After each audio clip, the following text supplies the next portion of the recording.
Hola, hola colibrí, lo ofrecido es deuda. Te voy a seguir leyendo Sueños en el umbral de Fátima Mernissi, capítulo 3. Terminamos el 2 y comenzamos el 3. Te leo.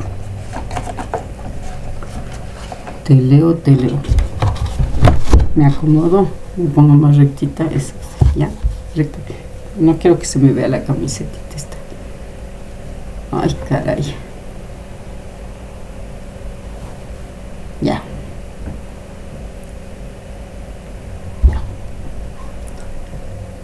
Bueno, ya, ¿qué importa? ¿Qué importa?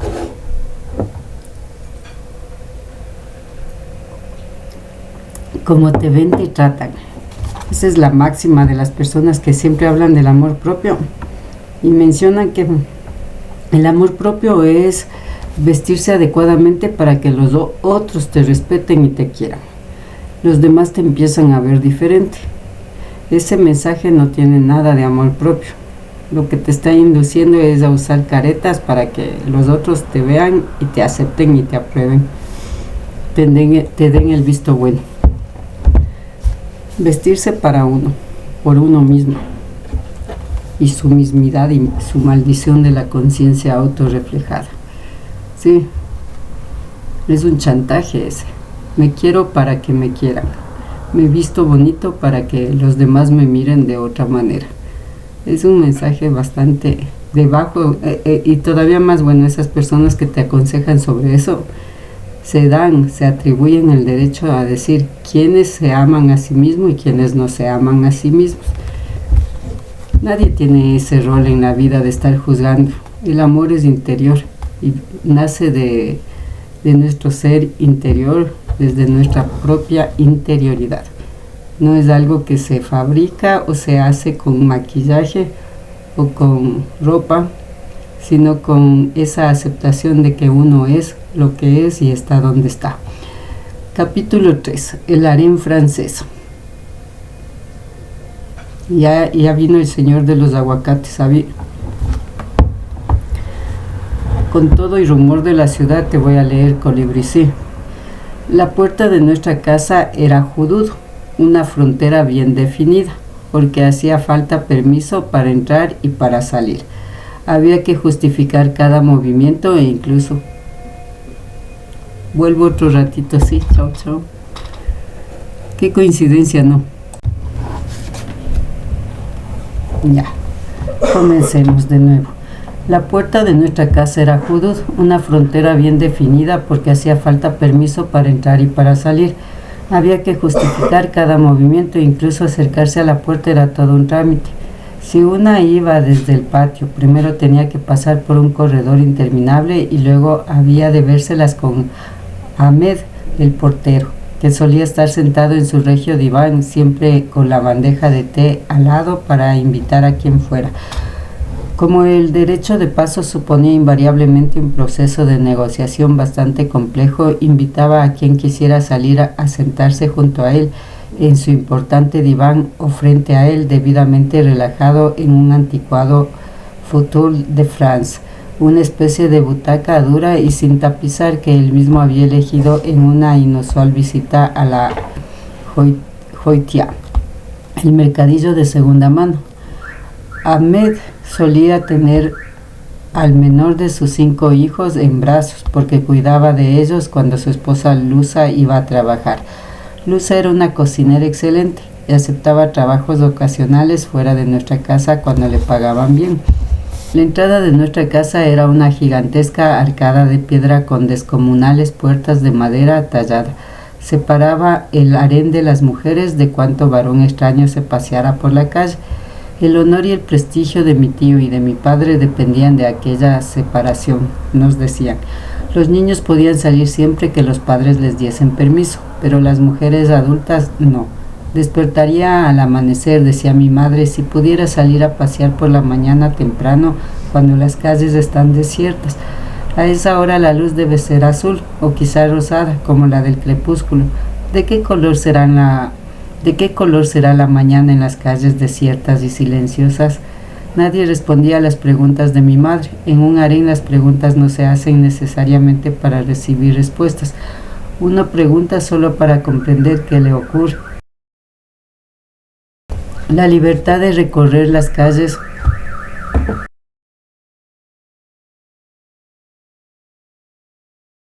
La libertad de recorrer las calles a su antojo era el sueño de cada mujer.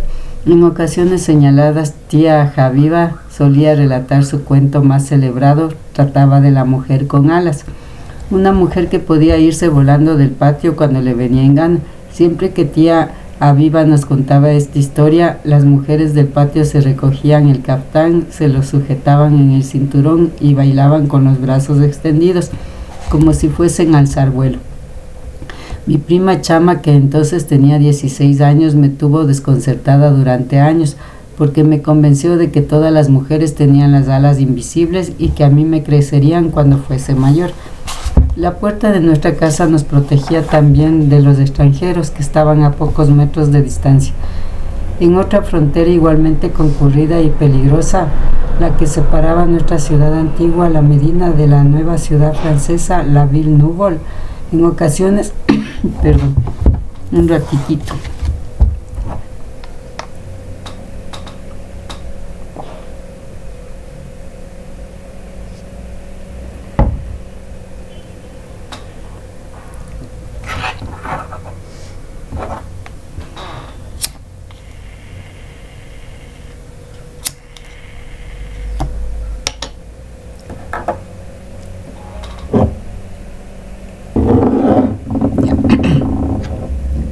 Ahorita la velita está ya muy chiquita, ya no tiene casi cera.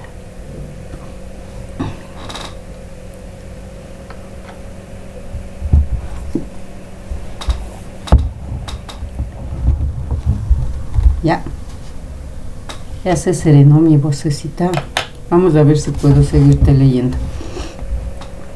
Dice, en ocasiones como cuando a la Ville Nouvelle, en ocasiones cuando Ahmed estaba hablando con alguien o dormitaba, mis primos y yo nos escabullíamos por la puerta para echar una ojeada a los soldados franceses. Vestían uniforme azul, llevaban fusil al hombro y tenían los ojos pequeños, grises y siempre alerta. A menudo intentaban hablar con nosotros porque los adultos apenas sí les dirigían la palabra, pero nos habían ordenado que nunca les contestáramos. Sabíamos que los franceses eran codiciosos y que habían recorrido un largo camino para conquistar nuestra tierra, aunque Alá ya les había dado a ellos una tierra preciosa con ciudades bulliciosas, bosques frondosos, preciosos campos verdes y vacas muchos más grandes que las nuestras y que daban 4 veces más leches. Pero por alguna razón a los franceses todo aquello no les bastaba. Como nosotros vivíamos en la frontera entre la ciudad antigua y la nueva, podíamos ver lo diferente que era la Ville Nouvelle francesa de nuestra Medina. La Ville Nouvelle tenía calles grandes y rectas, iluminadas de noche por luces brillantes. Mi padre decía que despilfarraban la energía de Alá porque la gente no necesitaba tanta luz brillante en una ciudad segura. También tenían coches veloces. Las calles de nuestra Medina eran estrechas, oscuras y sinuosas. Tenían tantas vueltas y revueltas que los coches no podían entrar y cuando los extranjeros se aventuraban en ellas, luego no encontraban el camino de regreso. Esta era la verdadera razón de que los franceses tuvieran que construirse una ciudad. Les daba miedo vivir en la nuestra. En la Medina casi todo el mundo iba a pie. Mi padre y mi tío tenían mulas, pero los pobres como Ahmed solo tenían burros y los niños y las mujeres tenían que caminar. A los franceses les daba miedo caminar, ellos siempre iban en coche. Cuando las cosas se ponían feas, ni siquiera los soldados se atrevían a bajarse de sus coches. A los niños su miedo nos sorprendió mucho porque nos dimos cuenta de que los adultos podían ser tan temerosos como nosotros.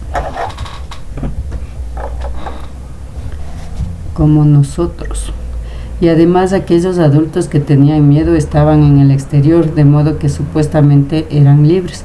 Los poderosos que habían creado la frontera también tenían miedo. La Ville Nouvelle era como su harén. Tampoco ellos podían caminar libremente por nuestra Medina, igual que las mujeres. O sea que alguien podía gozar del mundo, alguien podía gozar de mucho poder y aún aún así ser prisionero de una frontera. O sea que alguien podía gozar de mucho poder y aún así ser prisionero de una frontera. No obstante, los soldados franceses, muchos de los cuales parecían extremadamente jóvenes, asustados y solitarios en sus puestos, aterrorizaban en toda medida. Tenían poder y podían hacernos daño. Mi madre nos contaba que un día de enero de 1944, el rey Mohamed V, apoyado por los nacionalistas de todo Marruecos, había ido a ver al administrador colonial francés más importante, el résident general, para pedirle oficialmente la independencia. El résident general se disgustó muchísimo. ¿Cómo os atrevéis, vosotros los marroquíes, a pedirle independencia? Debía de haber gritado, y para castigarnos envió a sus soldados a la Medina. Los carros blindados se abrieron paso por las calles sinuosas lo más deprisa. La gente se volvió hacia la Meca para rezar. Miles de hombres recitaron la breve ejaculatoria que se repite una y otra vez durante horas cuando uno se enfrenta a algún desastre. Ya Latif, Ya Latif, Ya Latif, o sea, tú el misericordioso. Ya Latif es uno de los muchos nombres que damos a Alá, y tía Aviva decía que era el más bello de todos porque describe a Alá como fuente de tierna compasión. Ay, mijo, ya, ahora sí vení. Como fuente de tierna compasión, que siente nuestra pena y puede ayudarnos. Pero los soldados franceses que iban armados se vieron atrapados en las estrechas calles de la Medina. Vas a leerme el Hunter. A ver, léele. ¿Cómo dice mi pecho? Bonito.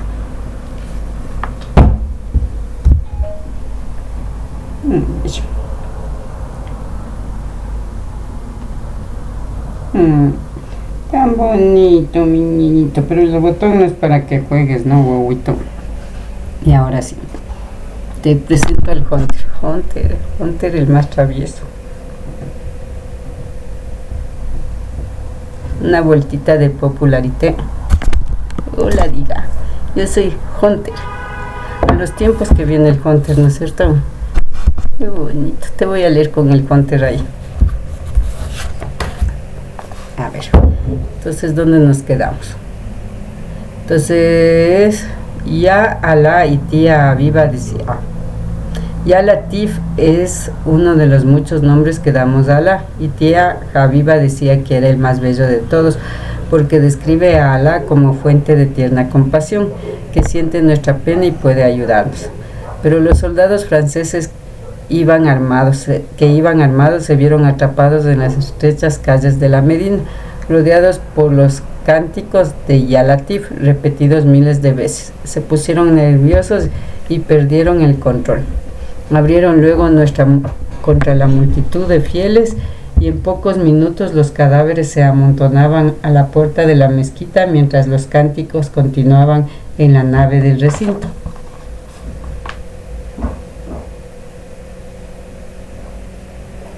En la nave del recinto.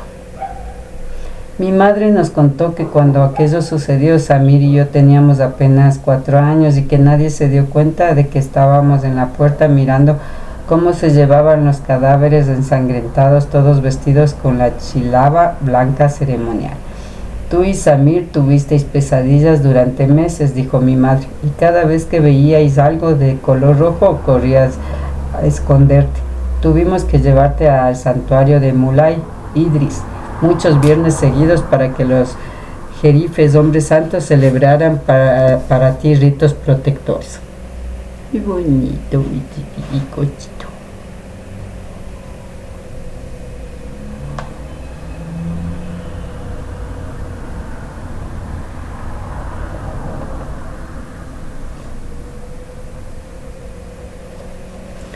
Ritos protectores, y durante un año tuvimos que poner un amuleto coránico bajo tu almohada hasta que volviese a dormir normalmente. Después de aquel día trágico, los franceses siempre iban a todas partes armados, mientras que mi madre tuvo que solicitar permiso a diferentes estamentos solo para poder conservar su escopeta de caza, y así tenía que llevarla escondida a menos que estuviera en el monte.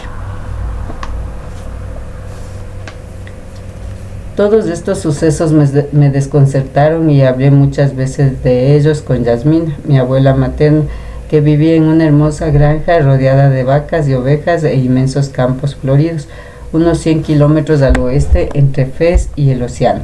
Íbamos a visitar... Perdón, Hunter, te estoy tapando y tú eres bello. Ya.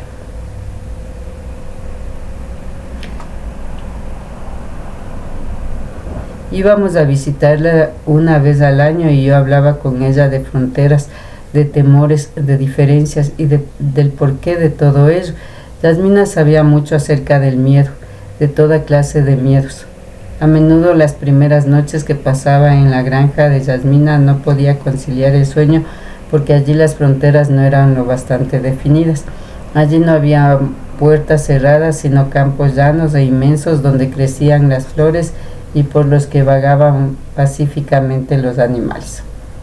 Pero Yasmina me explicó que la granja era parte de la tierra original de Alá, que no tenía fronteras, solo vastas extensiones sin barreras ni límites y que yo no debía tener miedo. Pero ¿cómo podía caminar yo por el descampado sin que me atacaran? Quise saber. Y entonces Yasmina, para ayudarme a dormir, inventó un juego que me encantaba. Se llamaba el paseo por los campos. Me abrazaba con fuerza y yo jugaba con las cuentas de sus collares, cerraba los ojos y me imaginaba paseando por un interminable campo florido. Camina despacio, me decía Yasmina, así oirás la canción de las flores. Susurran, salán, salán, paz, paz. ¿Cómo va mi chiquitito, muy bonito, pechochito? Paz, paz. Vamos a dejarle que tenga privacidad el Hunter y descanse. Descanse porque él se siente, está con pánico escénico. Vamos acá, ya. ¿Vas a salir o no? No importa, solo se te ven las orejas, Hunter. Bueno, entonces, ¿qué más pasó? Me da pena cortarlo. Así que ahí, ya. ¿Qué más? Salán, salán, paz, paz. Yo entonces repetía el canto de las flores todo lo deprisa que podía y el peligro desaparecía y me dormía. Salán, salán, murmurábamos las flores, Yasmina y yo. Y al instante siguiente era por la mañana y yo estaba en la enorme cama de cobre de Yasmina con las manos llenas de perlas y cuentas rosadas. Hasta mí llegaba la música de la brisa que acariciaba las hojas y de los pájaros que hablaban los unos con los otros. Y solo se veía a Rey Faruk, el pavo real, y a Thor, el rollizo pato blanco. De las esposas del abuelo, la que Yasmina más detestaba también se llamaba Thor, aunque yo solo podía llamarle de ese modo mentalmente. Cuando pronunciaba su nombre en voz alta, tenía que decir Yaya Thor. Yaya es el tratamiento respetuoso que damos a todas las mujeres importantes, de la misma manera que Sidi es el tratamiento de respeto que damos a los hombres importantes. De niña yo tenía que llamar a todos los adultos importantes Yaya y Sidi, y besarles la mano a la hora del crepúsculo cuando las luces se encendían y dábamos las buenas noches. Cada noche Samir y yo teníamos que besar la mano de todos los presentes, lo más rápidamente posible si queríamos seguir luego con nuestros juegos, sin oír el desagradable comentario de que la tradición se estaba perdiendo. Lo hacíamos también que conseguíamos realizar todo el ritual a una velocidad increíble, pero a veces corríamos tanto que chocábamos el uno con el otro y nos caíamos sobre el regazo de las personas importantes o incluso sobre la alfombra. Entonces todos se echaban a reír. Mi madre reía hasta que le lloraban los ojos. Pobrecitos, decía, ya están cansados de besar manos y no han hecho más que empezar. Pero en la granja Yaya Thor nunca reía, como tampoco lo hacía Yaya Mani. En Fez siempre estaba muy seria y era extremadamente formal y correcta. Como primera esposa del abuelo Tassi ocupaba una posición muy importante en la familia Era muy rica y en la casa no tenía obligaciones, dos privilegios que Yasmina no aceptaba. Me tiene sin cuidado lo rica que sea, decía Yasmina. Tendría que trabajar como todas las demás. Somos musulmanas o no. Si lo somos, todo el mundo es igual. Alá así lo dijo, y lo mismo predicó su profeta. Yasmina me decía que nunca debía aceptar la desigualdad, porque no era lógica. Por eso había dado a su rollizo pato el nombre de Yaya Tora. Capítulo 4. La primera coesposa de Yasmina. Ese tema te leo en otro audio. Chau, chau, colibrí. Cuídate, te quiero mucho. Besitos, besitos.